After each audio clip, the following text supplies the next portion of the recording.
Well, a massive thank you to the Batthyány Foundation, to the Safe Society Foundation for having the team here at Christian Concern with you today and this evening. I have fallen in love with Hungary, with the Hungarians, with this beautiful place, with the people. And I'm telling you right now, I'm swimming right upstream with you, okay? I'm swimming, Andrea, I'm swimming right upstream with you. And let's form that upstream that is so strong that it actually stops the tide coming through. And I believe, because of the people that I have met today, I believe because there are people in the room tonight, that you can be the stream. Can I give that to you because it's speaking to me? That you can thwart that flow that comes down. I believe that there is enough here still in this place in Hungary to stop it. The fact that standing against an open society, fantastic, you would make a safe society. Yes, and you would actually have the courage to say there are things that are normal. Yes, there are things that are normal.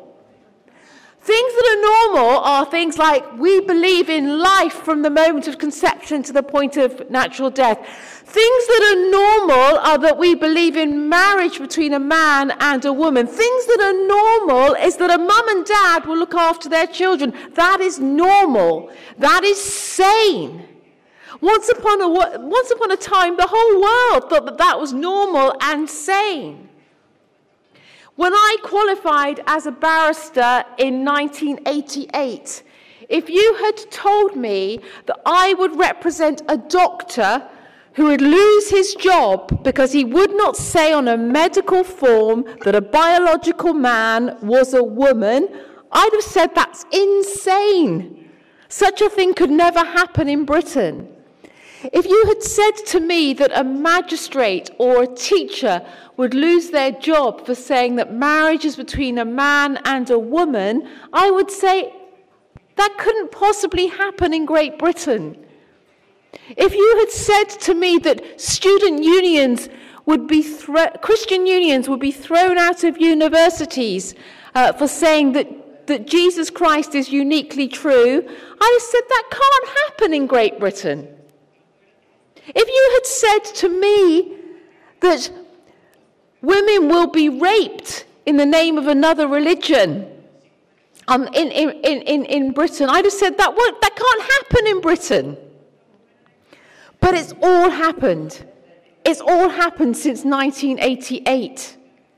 And we've seen an aggressive liberalising agenda come in that has swapped the values that you are fighting for, that you care about, those normal values, those traditional values. So thank you to Laszlo and Andrea Foldi for inviting us and for being here this evening. Well done to those of you that are involved in a Safe Society and in the Batthyány Foundation in order to try and stem this tide. And as Andrea before me said, do not ignore, do not procrastinate, act now, the time is now, and you can do it. You do have invisible enemies, but they're not the political, there are political enemies at the highest and public level, but you have invisible enemies within the NGOs. You have the invisible enemies who are taking the civil servants that write your laws, the civil servants that write your policies, the infiltration of an open society, of a network that would rework policies that are pro-LGBTQI, that would be anti-tradition, anti-Christian, anti-conservative, and that will silence criticism. And let me say that I do believe that what you are contending for in Hungary is a battle for your heart, a battle for your soul of the nation, but it's also a battle for Western civilization.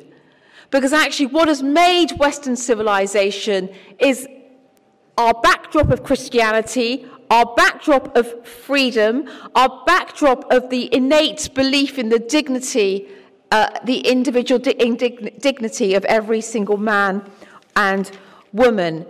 And so what you are doing here is unique and strong. And I believe that in a country like Hungary, if you hold fast that you will be the city on the hill and a light that changes not just your nation, but the nations in Central Europe and beyond, even the worst. It's literally the battle for civilization. And I don't say that lightly, and I do not say it to flatter you. I say it to say, yes, you've got to swim up the tide. And you've got to get working now.